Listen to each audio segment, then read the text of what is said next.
मूल्य वचन शेयर करने के लिए परमेश्वर ने मेरा जीवन में दिया हुआ अच्छा अनुग्रहीत समय के लिए मैं परमेश्वर को धन्यवाद देता हूँ। पिछले 6 महीने से इसी प्रकार हम अलग अलग माध्यम के द्वारा इकट्ठा होकर परमेश्वर को आराधना करने के लिए, स्तुति और महिमा प्रशंसा करने के लिए परमेश्वर ने हमको कृपा दिया, इसलिए मैं परमेश्वर को धन्यवाद देता हूँ।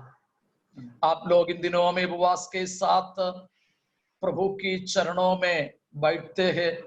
जरूर इस उपवास प्रार्थना आप लोगों के जीवन में एक आशीष का कारण बन जाएगा। आत्मिक जीवन में बहुत बढ़ोतरी और आशीष पाने के लिए परमेश्वर इस उपवास प्रार्थना के द्वारा आपको सहायता करे, ये मेरा शुभ कामना है। प्रार्थना के साथ हम प्रभु के चरणों में बैठेंगे। मैं मलयालम भाषा में प्रचार करूंगा, ओके, ट्रांसलेशन साबु करेंगे। കർത്താവിന്റെ അതിപരിശുദ്ധമായ നാമം മഹത്വപ്പെടുമാറാകട്ടെ। परमेश्वर के पवित्र नाम की महिमा हो जाए।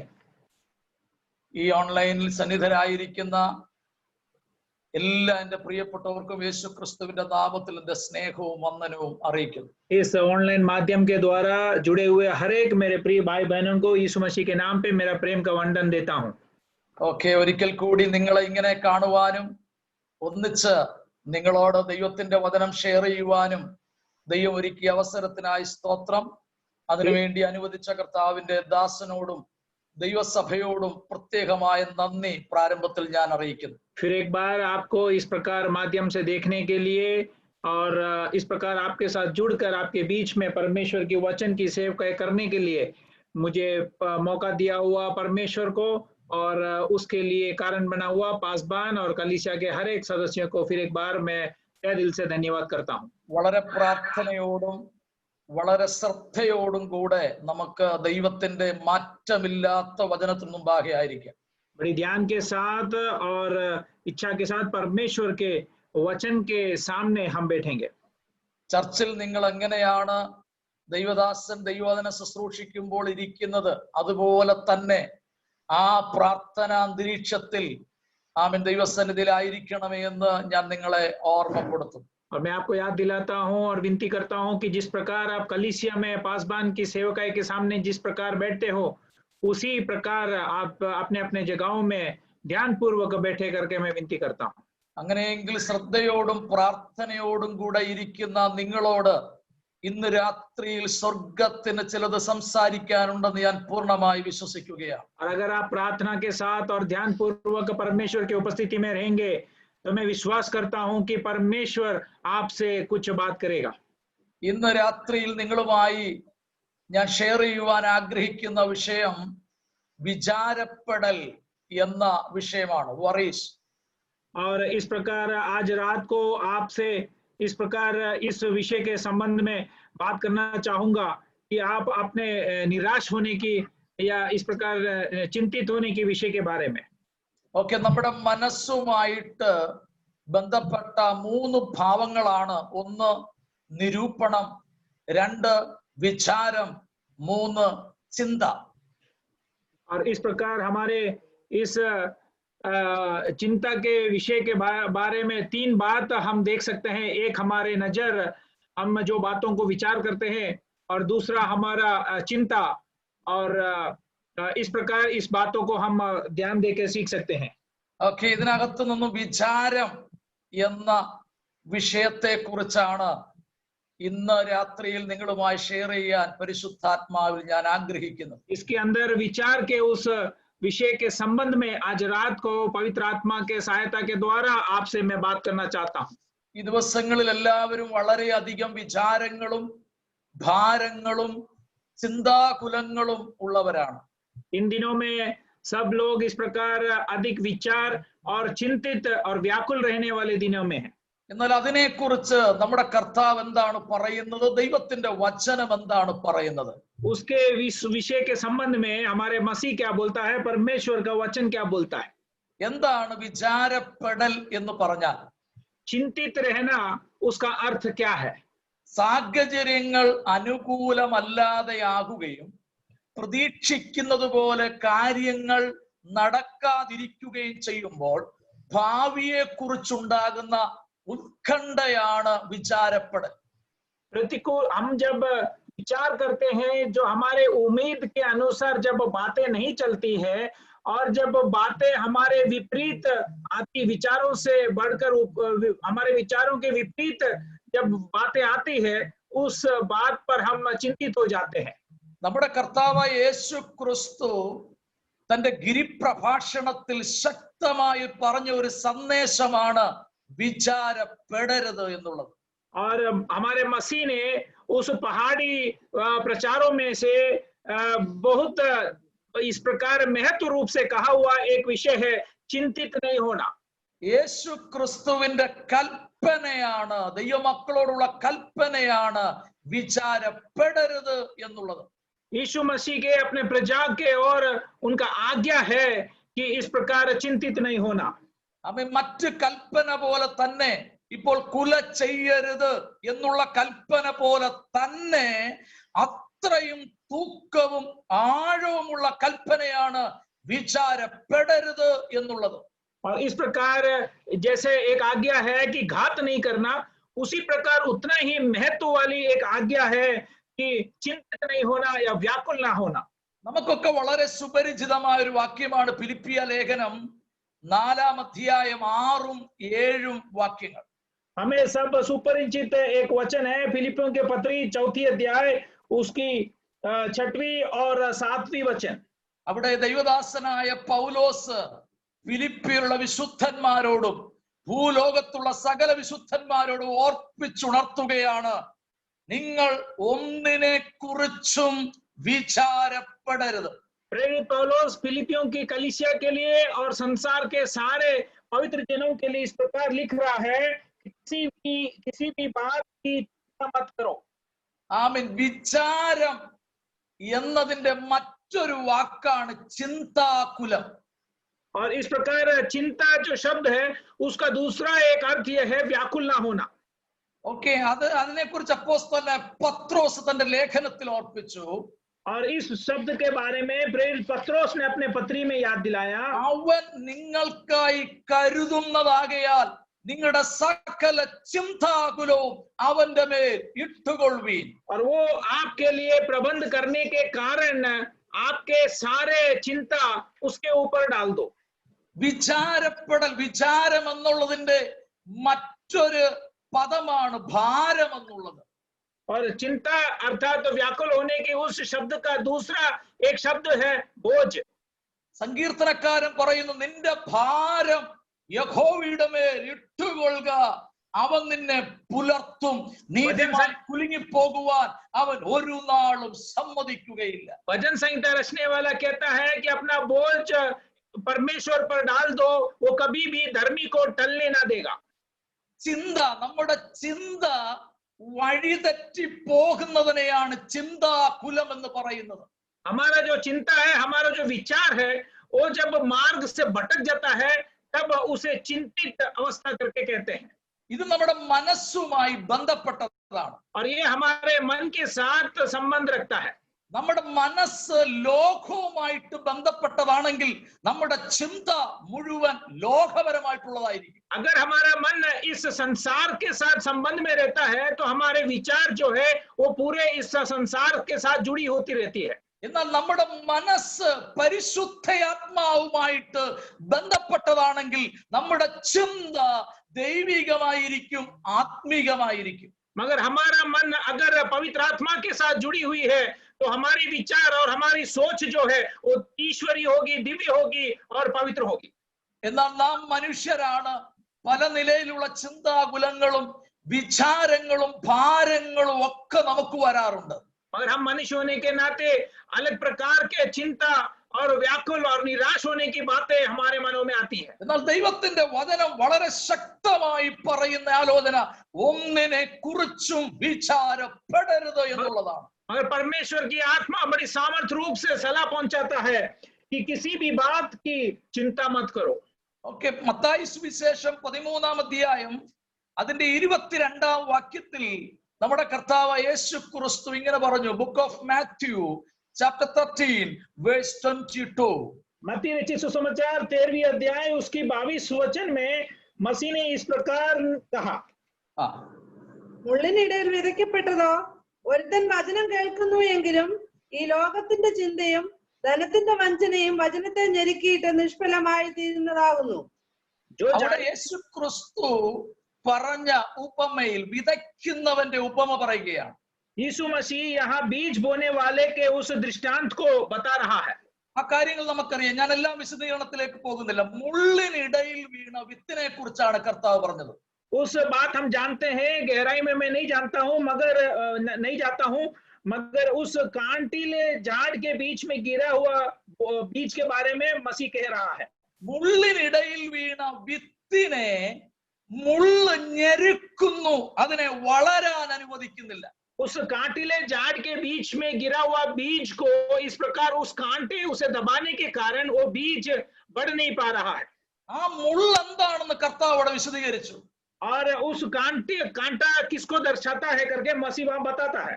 ആ മുള്ളാണ് ലോകത്തിന്റെ ചിന്ത ഭാരം, നാളെ കുറിച്ചുള്ള ചിന്തകളാണ് ആ മുള്ള്.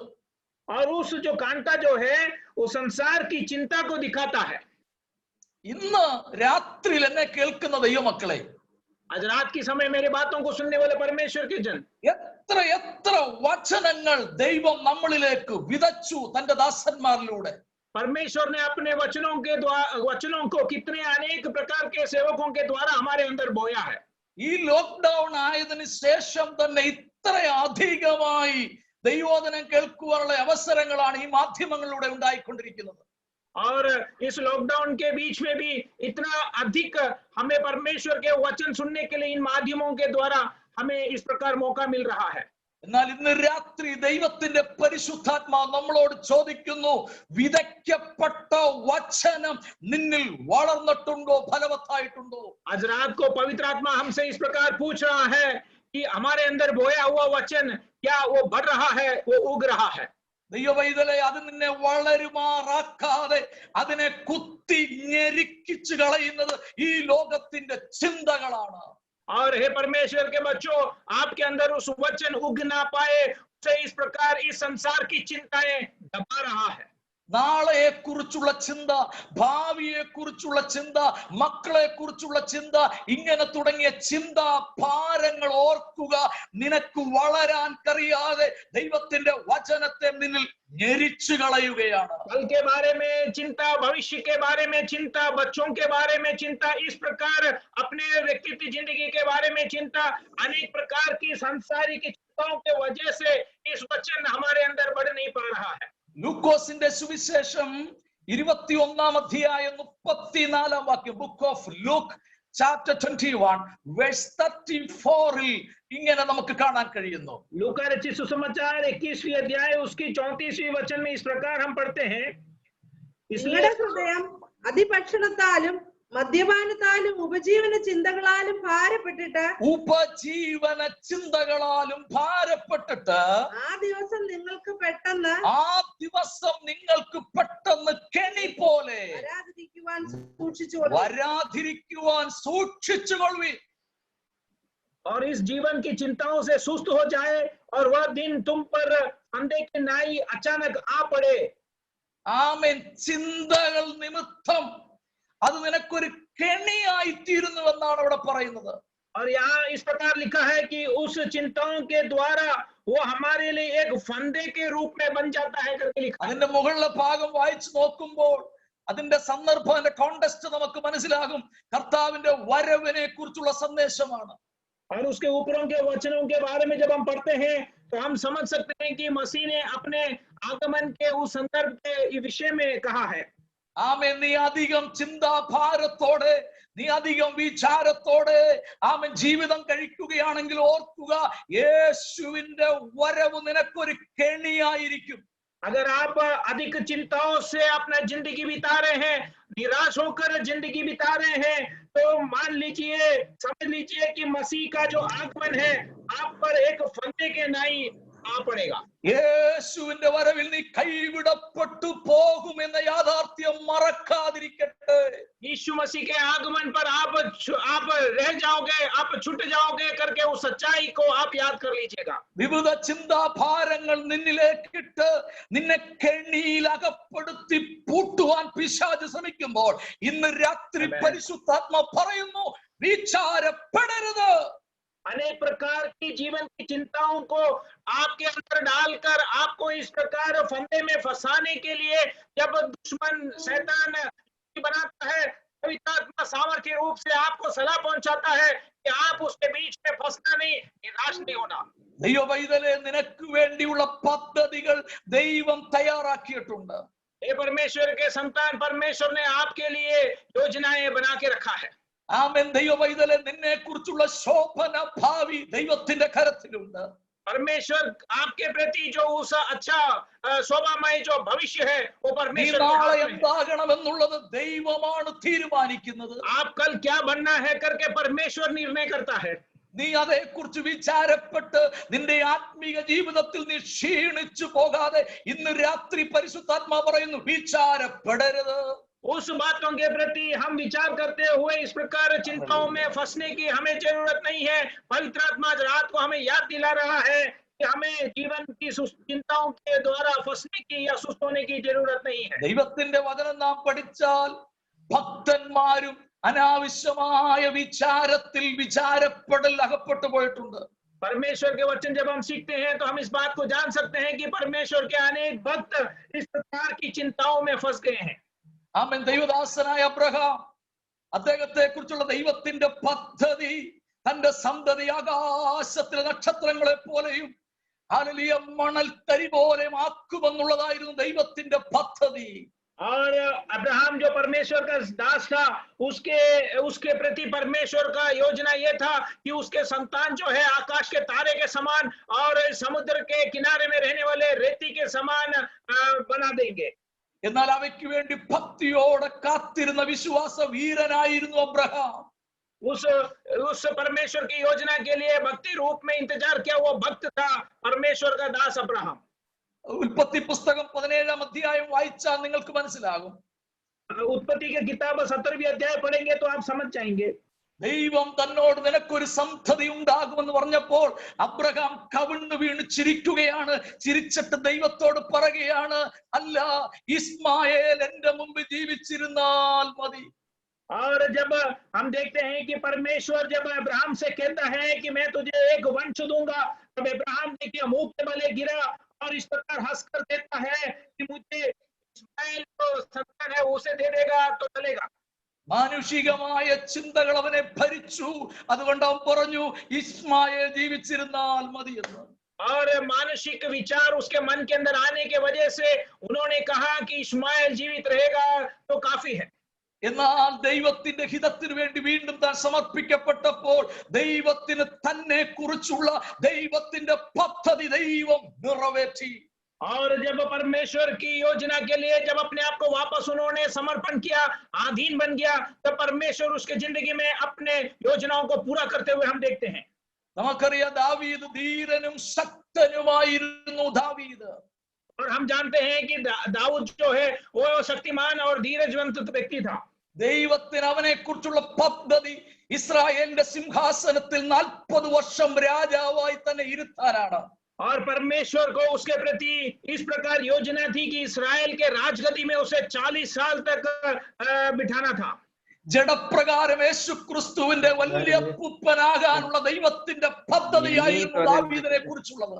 और इस शारीरिक रूप में मसीह के उस वंशावली में बनाने की बड़ी एक योजना परमेश्वर को उसके प्रति था। എന്നാൽ താൻ ഒരു ദിവസം വിചാരത്താൽ ഭാരപ്പെട്ടിട്ട് പറഞ്ഞു, ഞാൻ ഒരു ദിവസം ശൗലിന്റെ കയ്യാൽ മരിക്കുകയുള്ളൂ. मगर एक दिन वो चिंतित होकर इस प्रकार कहा कि मैं एक दिन शाऊल के हाथों से घात किया जाएगा। എന്നാൽ ദൈവവൈതലേ, നമുക്കറിയാം ദൈവത്തിന്റെ പദ്ധതി ദാവീദിൽ ദൈവം നിവർത്തിച്ചു. अगर हे परमेश्वर के जन, हम जानते हैं कि परमेश्वर ने अपने योजना को दाऊद की जिंदगी में पूरा किया। ഇന്ന് രാത്രി ഓർക്കുക, നിന്നെ കുറിച്ചു, നിന്റെ സന്തതിയെ കുറിച്ചു, ദൈവസഭയെ കുറിച്ചു ദൈവത്തിന് ചില പദ്ധതികളുണ്ട്, പ്ലാനുകളുണ്ട്. रात को हमें इस बात को याद करना है, गौर करना है कि परमेश्वर को हमारे लिए और हमारे पीढ़ियों के बारे में, हमारे परिवारों के बारे में कुछ योजना है. അതൊന്നും ഓർത്തു നീ ഭാരപ്പെടേണ്ട ആവശ്യമില്ല, ചിന്താകുലപ്പെടേണ്ട ആവശ്യമില്ല, വിചാരപ്പെടേണ്ട ആവശ്യമില്ല. ദൈവം സർവശക്തനായ ദൈവമാണ്. അവൻ തന്റെ പദ്ധതി നിറവേറ്റുവാൻ ശക്തനാണ്. उन बातों के प्रति याद करते हुए हमें इस प्रकार चिंतित होने की जरूरत नहीं है, व्याकुल होने की जरूरत नहीं है. परमेश्वर सामर्थ्यवान है, शक्तिमान है और वो अपने योजनाओं को हमारे जिंदगी में पूरा करने के लिए विश्वासी होते हैं. ഇന്ന് രാത്രി എന്നെ കേൾക്കുന്ന ദൈവമക്കളെ, മാർത്തയെ പോലെ പലതിനെ ചൊല്ലി വിചാരപ്പെട്ടും മനം കലങ്ങിയുമാണോ ഈ ഓൺലൈൻ മീറ്റിംഗിൽ നിങ്ങൾ സംബന്ധിക്കുന്നത്? आज रात को मेरे बातों को सुनने वाले हैं प्यारे भाई बहनों, क्या मार्था के समान अनेक बातों के प्रति विचार होकर व्याकुल होते हुए आप इस माध्यम में प्रार्थना सभा में जुड़े होगा? ആമേ, ആകെ എന്തായിത്തീരും? ഈ കോവിഡ് എവിടെ വരെ ചെല്ലും? ഹല്ലേലൂയ. മരണം സംഭവിക്കുമോ? അല്ല എന്റെ ജോലി നഷ്ടപ്പെടുമോ? എന്റെ കുഞ്ഞുങ്ങളുടെ ഭാവി എന്തായിത്തീരും എന്നുള്ള വ്യാകുല ചിന്തകൾ ആമേ നിന്നെ ഭരിക്കുന്നെങ്കിൽ സ്വർഗം ഇന്ന് രാത്രി ശക്തമായി പറയുകയാണ്, നിന്നെ കുറിച്ചുള്ള പദ്ധതികൾ നിറവേറ്റ എന്റെ ദൈവം വിശ്വസ്തനാണ്. ആകയാൽ വിചാരപ്പെടരുത്. और अगर इस कोविड के बीमारी के बीच में आप इस प्रकार चिंतित होते होंगे कि मेरा नौकरी का क्या होगा, मेरे परिवार का क्या होगा, मेरे बच्चों का भविष्य का क्या होगा, इस प्रकार की बातें अगर आपको व्याकुल और निराश करता है, तो पवित्र आत्मा सामर्थ्य रूप से आपको याद दिला रहा है कि आपका परमेश्वर सामर्थ्यवान है, वो आपके प्रति उसके योजनाओं को पूरा ही करेगा. ആകയാൽ നിന്റെ വിചാരങ്ങൾ, ആകയാൽ നിന്റെ ചിന്താകുലങ്ങൾ, ആകയാൽ നിന്റെ ഭാരങ്ങൾ കർത്താവിനെ ഏൽപ്പിക്കൂ. അവൻ നടത്തുന്ന ദൈവമാണ്. और इसलिए आपके चिंताओं और आपके विचारों सब परमेश्वर को सौंप दो, वो आपको चलाने के लिए सामर्थ्य है. ഇത്ര ശക്തമായി ദൈവത്തിന്റെ വചനം ആവർത്തിച്ച് പറയുകയാണ്, വിചാരപ്പെടരുത്. और इतने सामर्थ्य रूप से परमेश्वर के वचन वापस बारंबार हमें याद दिला रहा है, दोहराते हुए कह रहा है कि किसी भी बात पर चिंतित ना हो. എന്താണ് അങ്ങനെ പറയാൻ കാരണം? इस प्रकार कहने की कारण क्या है? നമ്മൾ ചിന്താകുലരാകരുത്, വിചാരപ്പെടരുതെന്ന് കർത്താവ് പറയാൻ കാരണം എന്താണ്? इस प्रकार किसी भी बात पे हम चिंता ना करे करके मसीह कहने का कारण क्या है? വിചാരപ്പെടരുത് എന്തുകൊണ്ട്? और विचार इस प्रकार चिंतित ना होना क्यों? ആ ഒരു വിഷയത്തോടുള്ള ബന്ധത്തിൽ 4 പോയിന്റുകൾ ഇന്ന് രാത്രി നിങ്ങളുമായി ഷെയർ ചെയ്യാൻ ആഗ്രഹിക്കുകയാണ്. उस विषय के संबंध में 4 बातों को आपके बीच में रखना चाहता हूं. ഒന്ന്, വിചാരപ്പെടുന്നത് അവിശ്വസ്തതയാണ്, അൺഫെയ്ത്ത്ഫുൾനെസ് ആണ്. और इस प्रकार सबसे पहले चिंतित रहना वो परमेश्वर के प्रति अविश्वासी योग्य ठहरना है. 2, വിചാരപ്പെടുന്നത് അനാവശ്യമാണ്, അൺനെസസറി ആണ്. और दूसरा जो है चिंतित रहना इस प्रकार बिन जरूरी बात है, जरूरत की जरूरी नहीं है. 3, വിചാരപ്പെടുന്നത് യുക്തിരഹിതമാണ്, അൺറീസണബിൾ ആണ്. और तीसरा जो है चिंतित रहना इस प्रकार कोई युक्ति नहीं है या उसका कोई कारण नहीं है. 4, വിചാരപ്പെടുന്നത് ഭോഷത്വമാണ്, അൺവൈസ് ആണ്. और चौथा जो है विचार करना या चिंतित रहना वो इस प्रकार ज्ञानी की बात नहीं है या मूर्खता है. 1, വിചാരപ്പെടുന്നത് അവിശ്വസ്തതയാണ്. और सबसे पहले विचार करना या चिंतित रहना वो अविश्वास योग्यता है. കാരണം നമുക്കൊരു നാഥനുണ്ട്, നമുക്കൊരു യജമാനനുണ്ട്, നമുക്കൊരു കർത്താവുണ്ട്. क्योंकि हमारा एक परमेश्वर है, हमारा एक मालिक है और एक स्वामी है. യജമാനന് വേണ്ടി അധ്വാനിക്കുന്ന ദാസന്മാരുടെ എല്ലാ ആവശ്യങ്ങളും നിറവേറ്റാൻ യജമാനൻ വിശ്വസ്തനാണ്. और अपने स्वामी के लिए रहने वाले जीने वाले हर एक दासों का जिम्मेदारी को पूरा करने के लिए स्वामी जो है वो विश्वासी है.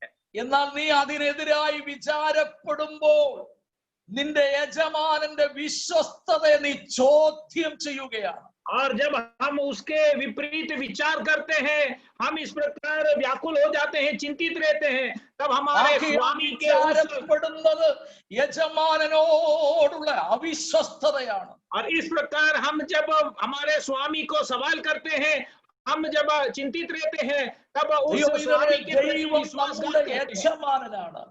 और वो हमारा स्वामी है. ദൈവം സകലത്തിന്റെ ഉടയവനും അവകാശിയുമാണ്. परमेश्वर हर बात का मालिक है और खुदा है. ദൈവം സകലത്തെയും നിയന്ത്രിക്കുന്നവനും പരിപാലിക്കുന്നവനുമാണ്. परमेश्वर हर बात को संभालने वाला है और सुरक्षित रखने वाला है. ഓക്കെ, ഒന്ന് രണ്ട് വാക്യങ്ങൾ നോക്കിക്കോ. First Chronicles chapter 29 verse 12. First Chronicles, पहला कोरिन्थी उसके ക്രോണിക്കൽസ് ദിനവൃത്താന്തം, पहला इतिहास उसका ഇതിഹാസ്. Okay, 29 verse 12. ധനവും ബഹുമാനവും നിങ്കൽ നിന്ന് വരുന്നു, നീ സർവവും ഭരിക്കുന്നു, ശക്തിയും ബലവും നിന്റെ കയ്യിലിരിക്കുന്നു, സകലത്തെയും വലുതാക്കുന്നതും ശക്തീകരിക്കുന്നതും നിന്റെ പ്രവൃത്തിയാവുന്നു. ആമേൻ. അവിടെ ദാവീദ് പ്രാർത്ഥിച്ച ഒരു പ്രാർത്ഥനയാണ്. दाऊद ने इस प्रकार प्रार्थना किया, वो एक प्रार्थना हम पढ़ते हैं. എന്താണ് താൻ പ്രാർത്ഥിച്ചത്? क्या प्रार्थना उन्होंने किया? ധനവും ബഹുമാനവും നിങ്കൽ നിന്ന് വരുന്നു. धन और महिमा तेरी ओर से मिलती है. നീ സർവവും ഭരിക്കുന്നു. और तू सबके ऊपर प्रभुता करता है. ശക്തിയും ബലവും നിന്റെ കയ്യിലിരിക്കുന്നു. सामर्थ और पराक्रम तेरे ही हाथ में है. സകലത്തെയും വലുതാക്കുന്നവനും ശക്തീകരിക്കുന്നവനും നിന്റെ പ്രവൃത്തിയാകുന്നു. और सब लोगों को बढ़ाना और बल देना तेरा ही हाथ में है. വളരെ ശക്തമായി ദൈവാത്മാവ് വചനത്തിലൂടെ നമ്മളെ ഓർമ്മപ്പെടുത്തുകയാണ്. बड़ी सामर्थ्य रूप से पवित्र आत्मा वचन के द्वारा हमें याद दिला रहा है. സകലതും ദൈവത്തിന്റെ കയ്യിലിരിക്കുന്നു. हर बात परमेश्वर के हाथ में है. ദൈവത്തിന്റെ പിടിവിട്ട് കാര്യങ്ങൾ പോകുകയില്ല. परमेश्वर के हाथ में से कोई भी बात निकल नहीं जाती है. അത് ദൈവത്തിന്റെ പിടിവിട്ട് പോകുകയില്ല. परमेश्वर के पकड़ से कोई भी बात निकल नहीं जाती है. ഇന്ന് രാത്രി എന്നെ കേൾക്കുന്ന ദൈവവൈതലേ, നിന്റെ യജമാനൻ ആരാണെന്നറിയോ? അവൻ സർവശക്തനാണ്. आज रात को हम सेवा करने वाला परमेश्वर कौन है करके आप ध्यान दीजिए. वो सर्वशक्तिमान परमेश्वर है. അവൻ വലുതാക്കുന്നവനാണ്, അവൻ ശക്തീകരിക്കുന്നവനാണ്. वो बढ़ाने वाला परमेश्वर है, वो शक्ति देने वाला परमेश्वर है. നിന്റെ ഭാവി, നിന്റെ സമയം ദൈവത്തിന്റെ കരത്തിലിരിക്കുന്നതാണ്. आपका भविष्य, आपका समय उसके हाथों में है. ആകയാൽ അതോർത്ത് നീ ഭാരപ്പെടുന്നതെന്ത്? और इसीलिए उन बातों के बारे में आप क्यों चिंतित रहते हो? ആമേ. തന്റെ പുത്രനെ ഈ ഭൂമിയിലേക്ക് അയച്ച് യേശു ക്രിസ്തു തന്റെ രക്തത്താൽ നിന്നെ വീണ്ടെടുത്തെങ്കിൽ ദൈവവൈതലേ, നിന്നെ കുറിച്ച് എത്ര ഉത്തരവാദിത്വം നിന്റെ ദൈവത്തിനുണ്ടെന്ന് തിരിച്ചറിയുക. और अगर अपने इकलौते बेटे को इस संसार में बेचकर आपके लिए बलिदान रूप में दिया है, तो आपके लिए परमेश्वर के मार्ग और विचार कितना बड़ा है करके आप जरा सोचिए. നിന്റെ സകല ബുദ്ധിമുട്ടും ക്രിസ്തുയേശുവിൽ തന്റെ ധനത്തിനൊത്തവണ്ണം പൂർണ്ണമായി തീർത്തു തരുമെന്നുള്ള ദൈവത്തിന്റെ വചനമാണ് ദൈവവൈതലേ. आपके सारे तकलीफ और जरूरतों को मसीह में अपने उसके धन के अनुसार पूरा करेगा करके उसका वायदा है. ഇത്ര ശക്തനായ ഒരു യജമാനൻ നമുക്കുണ്ടെങ്കിൽ നാം എന്തിനു ഭാരപ്പെടണം? ഭാരപ്പെടണം. इतना एक सामर्थी स्वामी अगर हमारे लिए है, तो हमें किस बात का चिंतित रहना है? हम क्यों निराश होना है? കാലങ്ങളെ നിയന്ത്രിക്കുന്നവൻ, സമയങ്ങളെ നിയന്ത്രിക്കുന്നവൻ, രാജാക്കന്മാരെ നീക്കുകയും ആക്കുകയും ചെയ്യുന്ന സർവശക്തനായ ദൈവം നിനക്ക് യജമാനനായിട്ടുണ്ടെങ്കിൽ എന്തിനു ഭാരപ്പെടണം? समय को और काल को संभालने वाला, नियंत्रण करने वाला और राजाओं को राजगद्दी में बिठाने वाला और उन्हें निकालने वाला सामर्थी परमेश्वर हमारे लिए है, तो हमें चिंतित होने की क्या जरूरत है?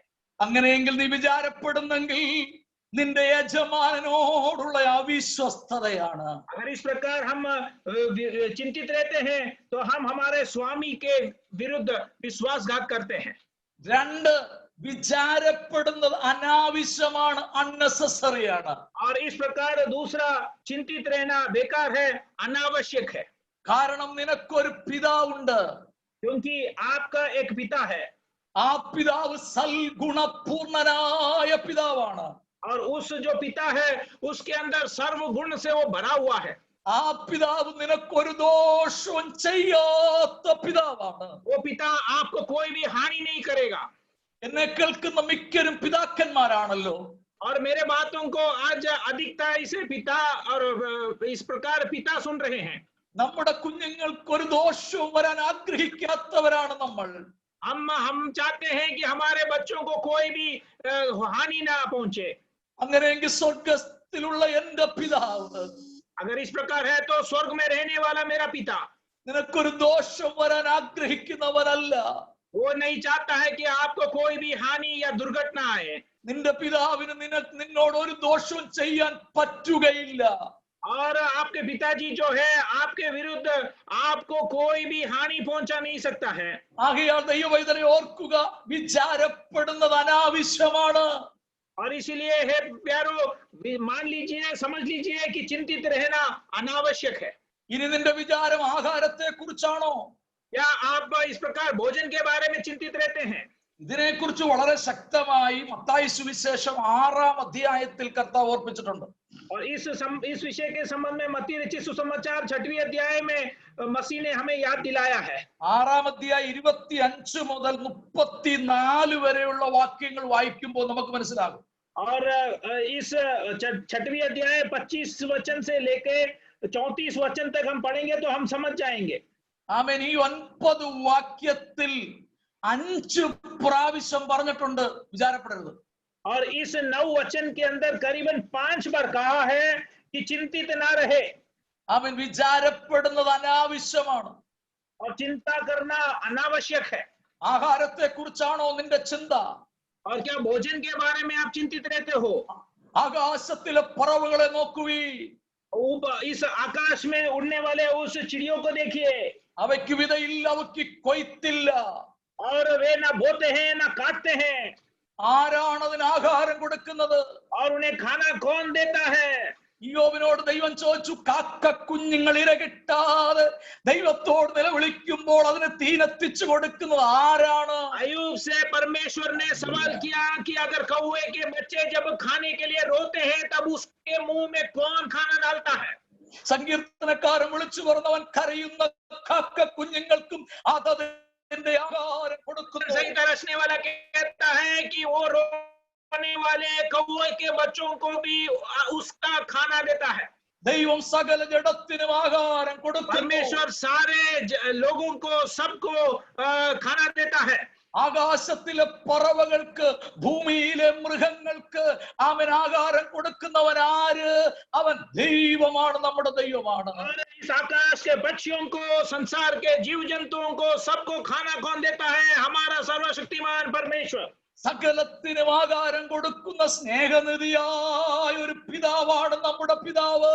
हर एक को खाना भोजन देने वाला, स्नेह से, प्रेम से भरा हुआ हमारा एक परमेश्वर है, हमारा स्वर्गीय पिता है. അതുകൊണ്ട് ദൈവവൈതലേ, അങ്ങനെ ഒരു പിതാവ് നമുക്കുണ്ടെങ്കിൽ നാം വിചാരപ്പെടുന്നത് അൺനെസസറി ആണ്. और इसलिए है प्यारे भाई बहनों, उस प्रकार की एक स्वर्गीय पिता हमारे लिए है तो हमारा जो चिंतित करना वो अनावश्यक है. ആമേൻ. ഇനി അടുത്ത് നോക്കിക്കേ, നീളത്തെ കുറിച്ചുള്ള വിചാരമാണോ? और अगला आप देखिए, लंबाई के बारे में विचार करते हैं. 27-ാമത്തെ വാക്യം 6:27, വിചാരപ്പെടുന്നതിനാൽ തന്റെ നീളത്തോട് ഒരു മുഴം കൂട്ടുവാൻ നിങ്ങളിൽ ആർക്ക് കഴിയും? उस अध्याय के 27वीं वचन, मत्ती रचित सुसमाचार 6वीं अध्याय उसकी 27वीं वचन में, तुम में कौन है जो चिंता करके अपनी अवस्था में एक घड़ी भी बढ़ा सकता है? അതിന്റെ ഒറിജിനൽ ഭാഷാന്തരത്തിൽ ഇങ്ങനെയാണ്, നിന്റെ ആയുസ്സിനോട് ഒരു നിമിഷം പോലും കൂട്ടാൻ നിനക്ക് പറ്റുകയില്ല. उसका सही तर्जुमा यह है कि आपके जिंदगी के आयु का एक क्षण भी आप बढ़ा नहीं सकते हैं. ആമേൻ. അതും നിന്റെ പിതാവിന്റെ കൈകളിലാണ്. और वो भी आपके स्वर्गीय पिता के हाथों में है. നീ ഇന്നും ആയുസ്സോടെ ആരോഗ്യത്തോടെ ഇരിക്കുന്നത് നീ കഴിച്ച മരുന്നിന്റെ ബലമല്ല, നീ കഴിച്ച ആഹാരത്തിന്റെ ബലമല്ല, നിന്റെ ആയുസ് ദൈവത്തിന്റെ കരത്തിലിരിക്കുന്നത് കൊണ്ടാണ്. और आप आज जिंदा इसलिए नहीं है कि आपने जो दवाई लिया है, आपने जो स्वस्थ रखने के लिए जो बातें किया उसके कारण नहीं है, मगर आपका जो जिंदगी है, जान है, वो परमेश्वर के हाथों में है. ദൈവവൈതലെ, ഇന്ന് രാത്രി എന്നെ കേൾക്കുന്ന ദൈവമക്കളെ, നമ്മൾ വിചാരപ്പെടുന്നതിനാൽ നമ്മുടെ ആയുസ്സിനോട് ഒരു നിമിഷം പോലും കൂട്ടാൻ നമുക്ക് കഴിയുകയില്ല. आज रात को मेरे बातों को सुनने वाले प्यारे भाई बहनों, हम चिंतित रह के हमारे अवस्था के, हमारे जिंदगी के आयु के एक घड़ी भी हम बढ़ा नहीं सकते हैं. ഇനി നിങ്ങളുടെ ചിന്ത വസ്ത്രത്തെ കുറിച്ചാണോ? अगला आप वस्त्र के बारे में चिंतित रहते हैं. അവൻ ചേറിൽ നിൽക്കുന്ന ഒരു താമരെ നോക്കുവീൻ, അതിന് ഇത്ര ചമയിച്ചത് ആരാണ്? और जंगली शोषणों को पर आप ध्यान करें, उसे इस प्रकार सुंदर रीति से किसने रखा है? അവ ഇത്ര അധികമായി അണിയിച്ചൊരുക്കിയെങ്കിൽ ദൈവവൈതലേ, നിന്നെ എത്ര അധികമായി സഹായിക്കും. अगर उसको इतना सुंदर रीति से परमेश्वर ने खड़ा रखा है, तो आपको कितना अधिक सुंदर रीति से परमेश्वर आपके लिए प्रबंध करता है. നീ വിചാരപ്പെടരുത്, കാരണം നിനക്കൊരു പിതാവുണ്ട്. आप चिंतित ना हो, क्योंकि आपके लिए एक स्वर्गीय पिता है. അത് സ്വർഗത്തിലെ പിതാവാണ്, സ്നേഹനിധിയായ പിതാവാണ്. और वो स्वर्ग पिता जो है, वो प्रेम का भंडार है, प्रेम का स्रोत है. ഓക്കെ, വേഗത്തിൽ ഞാൻ മുൻപോട്ട് പോകാം. മൂന്നാമത്, വിചാരപ്പെടുന്നത് യുക്തിരഹിതമാണ്, അൺറീസണബിൾ ആണ്. और तीसरा विषय की ओर मैं जल्दी जाऊंगा. तीसरा, हम जो चिंतित रहते हैं वो अनुचित है. കാരണം നാം വിശ്വാസമുള്ളവരാണ്. क्योंकि हम विश्वासी हैं. വിശ്വാസം ഉണ്ടെന്ന് പറയുകയും हम जब कहते हैं कि हमारे अंदर विश्वास है, വിചാരപ്പെടുകയും ചെയ്യുന്നത് യുക്തിക്ക് നിരക്കുന്ന പ്രവൃത്തിയല്ല. मगर हम विचार, अगर हम चिंतित भी रहते हैं, तो फिर हमारा जो विश्वास के लिए अनुचित बात नहीं है. ദൈവം നമുക്ക് വേണ്ടി പ്രവർത്തിക്കും, ദൈവം അത്ഭുതം ചെയ്യും എന്ന് ഞാൻ പറഞ്ഞിട്ട്, എന്ന് ഞാൻ പ്രാർത്ഥിച്ചിട്ട്, അത് പ്രാർത്ഥന കഴിയുമ്പോൾ അതിന് വിപരീതമായി ചിന്തിച്ചാൽ അത് യുക്തിയാണോ? परमेश्वर मेरे लिए काम करेगा, परमेश्वर मेरे लिए प्रबंध करेगा करके मैं विश्वास करके प्रार्थना करता हूँ. प्रार्थना करने के बाद मैं उसके विपरीत काम करता हूँ, तो क्या वो अनुचित है? അങ്ങനെയുള്ള വിചാരപ്പെടുന്നത് ഒന്നുകിൽ അല്പവിശ്വാസമാണ്, അല്ലെങ്കിൽ അവിശ്വാസമാണ്. उस प्रकार क्रिया करते हैं तो वो थोड़ा विश्वास को दर्शाता है, या नहीं तो वो बिना विश्वास की बात है. ഇന്ന് രാത്രി എന്നെ കേൾക്കുന്ന ദൈവമക്കളെ, നമ്മുടെ ദൈവത്തിൽ നാം പൂർണ്ണമായി വിശ്വസിക്കുന്നവരാണ്. आज रात को मेरे बातों को सुनने वाले प्यारे जनों, क्या हम हमारे परमेश्वर पर पूरे तौर से भरोसा करते हैं? എന്നാൽ അതിന് വിപരീതമായി നാളെയും നടത്തുമെന്ന് നാം വിശ്വസിക്കുന്നെങ്കിൽ, അതിന് വിപരീതമായി നാം വിചാരപ്പെടുന്നെങ്കിൽ, ഹല്ലേലൂയ, അത് യുക്തിരഹിതമാണ്. और अगर हम उसके विपरीत परमेश्वर पर हम भरोसा करते हैं कि हमारा परमेश्वर कल भी चलाने के लिए सामर्थ्य है, तो वो उचित है. അതിന്റെ 32ാമത്തെ വാക്യം നോക്കി, ഈ വകയൊക്കെയും ജാതികൾ അന്വേഷിക്കുന്നു. और उसकी 32वीं वचन में हम पढ़ते हैं, क्योंकि अन्य जाति इन सब वस्तुओं की खोज में रहते हैं. ആരാണ് ജാതികൾ? രക്ഷിക്കപ്പെടാത്തവരാണ് ജാതികൾ. अन्य जाति के लोग कौन हैं? जो उद्धार नहीं प्राप्त किए हैं, वे लोग हैं. ജാതികളിൽ നിന്നും ദൈവവൈതലിനെ വ്യത്യസ്തനാക്കുന്നത് എന്താണ്? अन्य जाति से परमेश्वर के संतान को क्या बात अलग करता है? ആമേൻ. ദൈവമക്കൾ ദൈവത്തിൽ വിശ്വസിക്കുന്നവരും ആമേൻ വിചാരപ്പെടാത്തവരുമാണ്. परमेश्वर की प्रजा, परमेश्वर के संतान परमेश्वर पर भरोसा करते हैं और वे चिंतित नहीं रहते हैं. ആമേൻ. ജാതികൾ മുമ്പേ ഈ ലോകത്തെയും അതിന്റെ നീതിയെയുമാണ് അന്വേഷിക്കുന്നത്. और अन्य जाति जो है वो इस संसार के वस्तुओं के खोज करते हैं और इस संसार के वस्तुओं को वे ढूंढते रहते हैं. എന്നാൽ ദൈവ പൈതൽ മുൻപേ ദൈവത്തിന്റെ രാജ്യത്തെയും ദൈവത്തിന്റെ നീതിയെയുമാണ് അന്വേഷിക്കുന്നത്. अगर परमेश्वर के संतान जो है वो परमेश्वर के राज्य को और परमेश्वर के धर्म के खोजी रहते हैं. ദൈവം നമ്മുടെ ആവശ്യങ്ങൾ അറിയുന്നുണ്ടെന്നുള്ള ധൈര്യമാണ് വിശ്വാസം. और परमेश्वर हमारे जरूरतों को जानता है करके उस जो हियाव है उसे विश्वास कहते हैं. 32ാമത്തെ വാക്യം നോക്കിക്കേ, ഈ വകയൊക്കെ ജാതികൾ അന്വേഷിക്കുന്ന സ്വർഗസ്ഥനായ നിങ്ങളുടെ പിതാവ് ഇതൊക്കെയും നിങ്ങൾക്ക് ആവശ്യമെന്ന് അറിയുന്നുവല്ലോ. 32वें वचन में हम पढ़ते हैं, क्योंकि अन्य जाति इन सब वस्तुओं की खोज में रहते हैं और तुम्हारा स्वर्गीय पिता जानता है कि तुम्हें ये सब वस्तुएं चाहिए. ദൈവവൈതലെ, ദൈവം നമ്മുടെ ആവശ്യങ്ങൾ അറിയുന്നുണ്ട് എന്നുള്ള ധൈര്യമാണ് വിശ്വാസം. परमेश्वर हमारे जरूरतों को जानता है करके उस जो समझ है वो हियाव है विश्वास. ആകയാൽ നാം വ്യാകുലപ്പെടാതെ, इसलिए हमें व्याकुल न होते हुए, ഫിലിപ്പിയ ലേഖനത്തിൽ പരിശുദ്ധാത്മാവ് ഓർപ്പിക്കുന്ന എന്താണ്? और फिलिपियों के पत्री में पवित्र आत्मा हमें क्या याद दिलाती है? ഒന്നിനെ കുറിച്ച് വിചാരപ്പെടരുത്, किसी भी बात की चिंता मत करो, എല്ലാറ്റിലും പ്രാർത്ഥനയാലും അപേക്ഷയാലും നിങ്ങളുടെ ആവശ്യങ്ങൾ സ്തോത്രത്തോടെ ദൈവത്തോട് അറിയിക്കത്രേ വേണ്ടത്. हर एक बात में तुम्हारे निवेदन, प्रार्थना और विनती के द्वारा धन्यवाद के साथ परमेश्वर के सम्मुख उपस्थित किया जाए. എന്നെ കേൾക്കുന്ന ദൈവമക്കളെ, मेरे बातों को सुनने वाले प्रिय परमेश्वर के बच्चों, വ്യാകുലപ്പെടാതെ, निराश ना होते हुए, व्याकुल ना होते हुए, ഭാരപ്പെടാതെ, हम इस प्रकार दर्द नहीं उठाते हुए, നാം വിചാരപ്പെടാതെ, हम चिंतित ना होते हुए, എന്ത് ചെയ്യാനാണ് പരിശുദ്ധാത്മാവ് പറയുന്നത്? പ്രാർത്ഥിക്കാനാണ് പറയുന്നത്. पवित्र आत्मा क्या करने के लिए हमें सलाह देती है? प्रार्थना करने के लिए हमें बताती है. ഓ, നീ ദൈവസ്ഥന് മുട്ടുമടക്കൂ, परमेश्वर के सन्मुख हम घुटने टेकें, രഹസ്യത്തിലുള്ള നിന്റെ പിതാവിനോട് നിന്റെ ആവശ്യങ്ങൾ പറയൂ. रहस्य में गुप्त रीति में रहने वाले उस परमेश्वर से अपने जरूरतों को बताए. ഓ, നിന്റെ യജമാനനായ നിന്റെ പിതാവായ ദൈവം, ഹല്ലേലൂയ, നിന്നെ നടത്തുവാൻ വിശ്വസ്തനല്ലയോ? और आपका स्वामी और स्वर्गीय पिता आपको चलाने के लिए क्या वो विश्वास योग्य नहीं है? അടുത്ത നാലാമത്തെ വിഷയത്തിലേക്ക് ഞാൻ കിടക്കട്ടെ. और चौथी बात की ओर मैं प्रवेश करता हूं. 4, വിചാരപ്പെടുന്നത് ഭോഷത്വമാണ്, അൺവൈസ് ആണ്. और इस प्रकार जो विचार या चिंतित रहना जो है वो इस प्रकार मूर्खता है. കാരണം നമുക്ക് വേണ്ടി ഒരു ശോഭന ഭാവി ദൈവം വെച്ചിട്ടുണ്ട്. क्योंकि परमेश्वर ने हमारे लिए इस प्रकार एक भविष्य रखा है. ഇന്നലെ നടത്തിയവൻ, ഇന്ന് പോറ്റുന്നവൻ, നാളെയും മതിയായവനാണെന്ന ചിന്ത നമ്മളെ ഭരിക്കണം.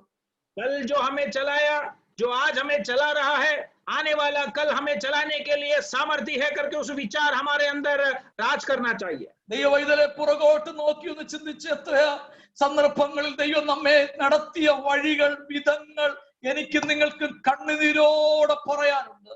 पीछे की ओर हम मुड़कर देखेंगे, याद करेंगे कि परमेश्वर ने हमें चलाया हुआ उस मार्गों को मैं और आप आंसू बहाकर इस उन बातों को सोचकर याद कर सकते हैं. പ്രതിസന്ധിയുടെ നടുവിൽ, വേദനയുടെ നടുവിൽ, തകർന്നു പോകുമെന്ന് ചിന്തിച്ചതിന് നടുവിൽ നമ്മുടെ ദൈവം നമ്മെ എത്രയോ ശ്രേഷ്ഠകരമായി നടത്തി. ആമേനെന്ന് ഇന്ന് രാത്രി നാം ഒന്ന് ഓർക്കട്ടെ. ये विपरीत परिस्थितियों के बीच में हम टूट जाएंगे, इस प्रकार की परिस्थितियों के बीच में हम नाश हो जाएंगे करके विचार किए हुए उस प्रकार की परिस्थितियों के बीच में परमेश्वर ने कितने अद्भुत रीति से हमें चलाया, उन बातों को हम इस रात के समय याद करें. ഇന്നലെ എന്നെ നടത്തിയ ദൈവം, ഇന്ന് എന്നെ പോറ്റുന്ന ദൈവം, നാളെയും എനിക്ക് മതിയായവനാണ്. बीता हुआ कल मुझे चलाया हुआ परमेश्वर, आज मेरे लिए प्रबंध करने वाला परमेश्वर, आने वाला कल भी मुझे चलाने के लिए सामर्थ्य है. ഈ ദൈവം എന്റെ കരത്തിൽ പിടിച്ചിട്ടുണ്ട്. ഈ ദൈവം എന്നോട് കൂടെയുണ്ട്. ഈ ദൈവം എന്നെ കൈവിടത്തില്ല. ഈ ദൈവം എന്നെ ഉപേക്ഷിക്കത്തില്ല. इस परमेश्वर मेरे हाथ को थामा है. इस परमेश्वर मुझे कभी इनकार नहीं करेगा, कभी ना त्यागेगा और कभी ना भूलेगा. ദൈവത്തിന്റെ വചനം വളരെ ശക്തമായി നമ്മെ ഓർമ്മപ്പെടുത്തുകയാണ്. നാളേക്ക് വേണ്ടി നീ വിചാരപ്പെടരുത്. और परमेश्वर की वचन बड़ी सामर्थ्य रूप से हमें याद दिला रहा है कि कल के विषय में आप चिंतित ना हो. 34ാമത്തെ വാക്യം നോക്കിക്കേ. അതുകൊണ്ട് നാളേക്കായി വിചാരപ്പെടരുത്. और उसकी 34वीं वचन जरा देखिए कि इसलिए कल के बारे में विचार ना करे. നാളേക്ക് വേണ്ടി കരുതരുത് എന്ന് ബൈബിൾ പഠിപ്പിക്കുന്നില്ല. और कल के लिए हमें बटोर के रखने के लिए परमेश्वर का वचन नहीं सिखाता है. നാളേക്ക് വേണ്ടി കരുതരുത് എന്ന് ബൈബിൾ പഠിപ്പിക്കുന്നില്ല. പക്ഷേ ദൈവത്തിന്റെ വചനം പറയുന്നു നാളേക്ക് വേണ്ടി വിചാരപ്പെടരുത്. और परमेश्वर का वचन ये नहीं सिखाता है कि कल के लिए बटोर कर रखो, मगर कल के लिए चिंतित नहीं रहो करके परमेश्वर का वचन हमें सिखाता है। ആമേൻ. അവിടെ പറഞ്ഞിരിക്കുന്ന എന്താണ്? കർത്താവ് പറഞ്ഞ എന്താണ്? നാളത്തെ ദിവസം തനിക്കായി വിചാരപ്പെടുമല്ലോ, അതത് ദിവസത്തിന് അന്നന്നത്തെ ദോഷം മതി. क्योंकि वहां देखिए मसीह क्या कहता है कि सो कल के लिए चिंता ना करो, क्योंकि कल का दिन अपनी चिंता आप कर लेगा। आज എന്ന് के വെച്ചാൽ അതിന്റെ അർത്ഥം എന്താണ്?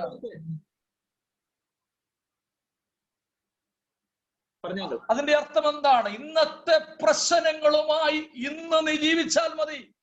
उसका अर्थ क्या है? आज के दिन, आज की जो समस्या है उसके साथ आज तू जीने से काफी है। നാളത്തെ പ്രശ്നങ്ങളെ നീ ഇന്നേ ചുമക്കേണ്ട. कल की उस समस्या का बोझ आज उठाने की जरूरत नहीं है। നാളത്തെ ഭാരം, നാളത്തെ പ്രശ്നം ഞാൻ ഇന്നേ ചുമക്കുന്നെങ്കിൽ അതിന്റെ പേരാണ് ഭോഷത്വം. और कल का बोझ और कल की समस्या का बोझ अगर मैं आज उठा रहा हूं तो उसे बेवकूफी कहता है। ഹല്ലേലൂയ. ഇന്ന് രാത്രി എന്നെ കേൾക്കുന്ന ദൈവമക്കളെ, ആമേൻ, സ്തോത്രം. ഇന്ന് നമ്മുടെ പ്രതിസന്ധികൾ എന്തായാലും ദൈവസനെ മുട്ടുകുത്തിയാൽ, കണ്ണുനീരൊഴുക്കിയാൽ നടത്തുന്ന, കരം പിടിച്ചു വഴി നടത്തുന്ന ഒരു ദൈവം നമുക്കുണ്ടെന്ന് പൂർണ്ണമായി വിശ്വസിക്കുക. ए प्यारे भाई बहनों, आज हमारा समस्या कोई भी कुछ भी क्यों ना हो, मगर अगर हम उस समस्याओं के सामने हम प्रार्थना में घुटने टेकेंगे तो हमारे समस्या में हमारे हाथों को थाम कर चलाने के लिए एक विश्वास योग्य परमेश्वर हमारे लिए जीवित है। ആകയാൽ ദൈവം വൈതലെ വിചാരമല്ല ആവശ്യം, വിശ്വാസമാണ് ആവശ്യം. इसलिए प्रिय परमेश्वर के संतानों, इस प्रकार चिंतित रहने की जरूरत नहीं है, परमेश्वर पर भरोसा की जरूरत है। നീ വിചാരപ്പെടുന്നെങ്കിൽ നിന്റെ യജമാനനോടുള്ള അവിശ്വസ്തതയാണ്. और अगर आप चिंतित रहते हैं तो आपके स्वामी के प्रति आप अविश्वास योग्यता रहते हैं। ആമേൻ. നീ വിചാരപ്പെടുന്നെങ്കിൽ, ആമേൻ, സ്തോത്രം, നിനക്കൊരു പിതാവുണ്ടെന്നുള്ള കാര്യം നീ മനഃപൂർവ്വം മറക്കുകയാണ്. अगर आप चिंतित रहते हैं तो आपका एक स्वर्गीय पिता है जो आपके लिए प्रबंध करता है, उस सच्चाई को आप भूल रहे हैं। ആമേൻ. നീ എന്തെല്ലാം വിചാരപ്പെട്ടാലും, നീ എന്തെല്ലാം ഭാരപ്പെട്ടാലും അതെല്ലാം നിന്നെ രോഗിയാക്കി തീർക്കുകയുള്ളൂ. आप जितना ज्यादा चिंतित रहते हो, आप जितना ज्यादा निराश रहते हो, वो सब आपको इस प्रकार रोगी बीमार बना देगा। അതെല്ലാം നിന്നെ ആത്മീകമായി വളരാൻ പറ്റാതെ നീ മുരടിച്ചു പോവുകയുള്ളൂ. और इस प्रकार उन बातें आपको आत्मिक बढ़ोतरी से आपको पीछे की ओर, मूर्छा हुआ अवस्था की ओर ले जाएगा। ഈ ചിന്തകളെല്ലാം ഒരു മുള്ളായിട്ട് നിനക്ക് തീരുകയുള്ളൂ. इन सारे विचार आपके जिंदगी में कांटे के समान आपको चुभता रहेगा। എന്നാൽ ഇന്ന് രാത്രി സ്വർഗം പറയുന്നു, ഒന്നിനെ കുറിച്ചും വിചാരപ്പെടരുത്. मगर आज रात को स्वर्ग कहता है कि किसी भी बात की चिंता मत करो। നിങ്ങളുടെ ആവശ്യങ്ങൾ സ്തോത്രത്തോടെ ദൈവത്തോട് അറിയിക്കുക. आपकी हर बात निवेदन परमेश्वर को धन्यवाद के साथ कह दो।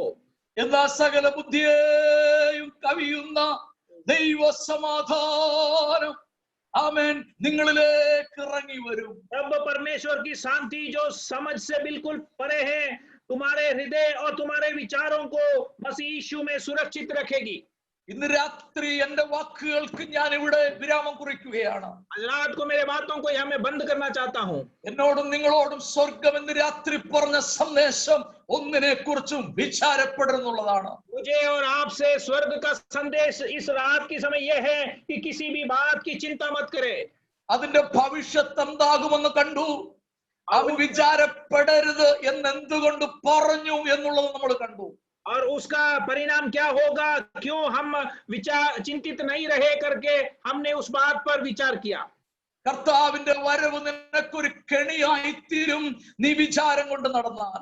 अगर आप चिंतित रहेंगे तो मसीह का आगमन आपके लिए एक फंदे के रूप में रहेगा, कारण होगा करके हमने सीखा।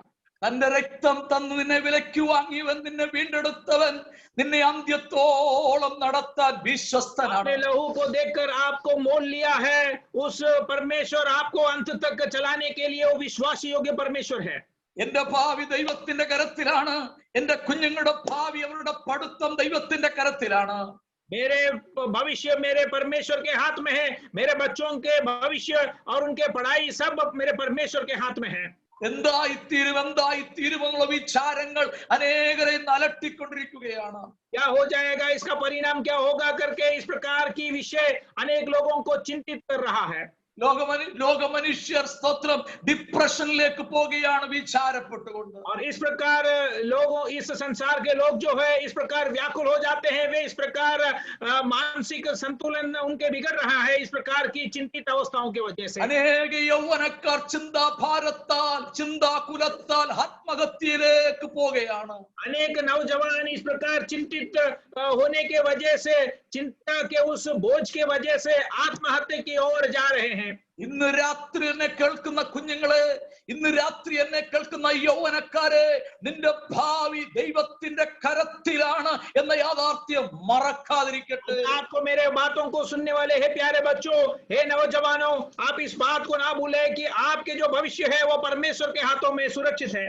ഓ, നമ്മുടെ ദൈവം തീരുമാനിക്കാതെ, നമ്മുടെ ദൈവം അറിയാതെ നിന്റെ ജീവിതത്തിൽ ഒന്നും സംഭവിക്കില്ലെന്ന് ചിന്തിക്കൂ. हाँ, इस बात को हम समझ जाएं कि हमारे परमेश्वर से अनजान कोई भी बात हमारे जिंदगी में ना पूरी होगी. നിന്റെ ചിന്ത ഭൂമിയിലുള്ളതല്ല, ഉയരത്തിലുള്ളതിനെ കുറിച്ച് ചിന്തിക്കൂ. हम इस संसार और पृथ्वी के बातों पर हमारा ध्यान को ना लगाए, मगर ऊंचे पर रहने वाले, ऊंचाई पर रहने वाले उस बातों पर हम विचार करें. ദൈവവൈതലെ ഓർക്കുക, ആത്മീകമായ എല്ലാ ചിന്തകളും ഉയരത്തിലെ ചിന്തകളാണ്. और हे प्यारे, इस बात को हम ध्यान दें कि आत्मिक जो विचारे हैं वो सब ऊपर की बातों पर, ऊंचाई के बातों पर केंद्रित है. ഇന്ന് രാത്രി പരിശുദ്ധാത്മാ പറയുകയാണ്, ആമേൻ, നിന്റെ ചിന്തകൾ താഴേക്ക് പോകാതെ നിന്റെ ചിന്തകൾ ഉയരട്ടെ, ഉയരത്തിലെ കാര്യങ്ങളിലേക്ക് നീങ്ങട്ടെ. आज रात को पवित्र आत्मा आपको याद दिला रही है कि आपकी विचारे नीचे की ओर नहीं, ऊंचाई की ओर, ऊंचाई पे रहने वाले बातों की ओर उठ जाए. നമ്മുടെ കർത്താവ് വരാറായി. हमारे मसीह आने वाला है. നമ്മുടെ നാഥന്റെ വരവിന് വേണ്ടി നമുക്ക് ഒരുങ്ങാം. हमारे मसीह के आगमन के लिए अपने आप को तैयार करें. ഓ, നമുക്ക് വേണ്ടി ഒരു ഭവനം കർത്താവ് ഒരുക്കുന്നുണ്ട്. हमारे लिए वो एक भवन तैयार कर रहा है. യുഗാനുയുഗങ്ങൾ നമ്മുടെ നാഥനോട് കൂടെ വസിക്കുവാൻ നമുക്കിടയായി തീരുന്ന സുദിനം വരാൻ പോകുകയാണ്. युगान युग, अनेक सालों तक, हजारों समय तक परमेश्वर के साथ, हमारे उस प्रिय परमेश्वर के साथ जीने का एक समय आ रहा है. ദൈവവൈതലെ നമ്മുടെ ചിന്തകൾക്ക് മാറ്റം വരട്ടെ. ഹല്ലേലൂയ. परमेश्वर के बच्चों, हमारे विचारों का एक बदलावट आ जाए. ദൈവകരങ്ങളിലേക്ക് നമ്മെ തന്നെ സമർപ്പിക്കാം, നമുക്ക് പ്രാർത്ഥിക്കാം. परमेश्वर के हाथों में अपने आप को समर्पण करें, हम प्रार्थना करेंगे. നിങ്ങൾക്ക് വേണ്ടി ഒരു വാക്ക് ഞാൻ പ്രാർത്ഥിക്കാൻ ആഗ്രഹിക്കുന്നു. आपके लिए एक क्षण में प्रार्थना करना चाहता हूँ. ആമേൻ. നിങ്ങൾ ഇന്ന് പകൽ സമയം, ഇന്ന് രാത്രിയിൽ ഈ ഓൺലൈൻ മീറ്റിംഗിൽ സംബന്ധിക്കുന്നത് എന്തെങ്കിലും ഭാരത്തോടെയാണോ, ചിന്താകുലത്തോടെയാണോ? आज रात के समय इस माध्यम के द्वारा परमेश्वर के वचन आप बोझ के द्वारा निराश की अवस्था में सुन रहे हैं क्या? ഓ, മാർത്തയെ പോലെ പലതിനെ ചൊല്ലി വിചാരപ്പെട്ട് മനം കലങ്ങിയുമാണോ ഇരിക്കുന്നത്? या मार्था के समान अनेक बातों के बारे आप चिंतित रहकर व्याकुल अवस्था में इस सभा में आज भाग ले रहे हैं? ഈ രാത്രി നിന്റെ മുട്ടുകൾ ദൈവസന്നിധിയിൽ മടങ്ങട്ടെ. आज रात के समय अपने घुटने को परमेश्वर के सम्मुख में हम लगाएं. നിന്റെ കരങ്ങൾ ഉയരത്തിലേക്ക് ഉയരട്ടെ. अपने हाथों को परमेश्वर के सम्मुख हम उठाएं. നിനക്ക് നല്ല ഒരു പിതാവുണ്ട്. आपके लिए एक अच्छा स्वर्गीय पिता है. നിനക്ക് നല്ല ഒരു യജമാനനുണ്ട്. आपके लिए एक अच्छा मालिक, एक स्वामी है. നിനക്ക് നല്ലൊരു നാഥനുണ്ട്. आपके लिए एक अच्छा स्वामी है. ഞാൻ നിന്നെ ഒരു നാളും അനാഥനായി വിടുകയില്ല. मैं तुझे कभी भी अनाथ होकर छोड़ूंगा नहीं. ഞാൻ നിന്നെ സഹായിക്കും. मैं तुझे सहायता करूंगा. ഞാൻ നിന്നെ ശക്തീകരിക്കും. मैं तुझे सामर्थ्य दूंगा. എന്റെ ബലമുള്ള ഭുജം കൊണ്ട് ഞാൻ നിന്നെ ബലപ്പെടുത്തും. मेरे सामर्थ हाथों से मैं तुझे सामर्थ्य दूंगा, शक्ति दूंगा. आइए मिलकर प्रार्थना करेंगे. स्वर्गीय पिताजी, हम धन्यवाद करते हैं प्रभु जी, आज रात्रि समय आपकी बहुमूल्य वचन हम तक पहुंचाया, इसलिए हम धन्यवाद करते हैं. हालेलुया. आपकी वचन के द्वारा जो कुछ बात आज पर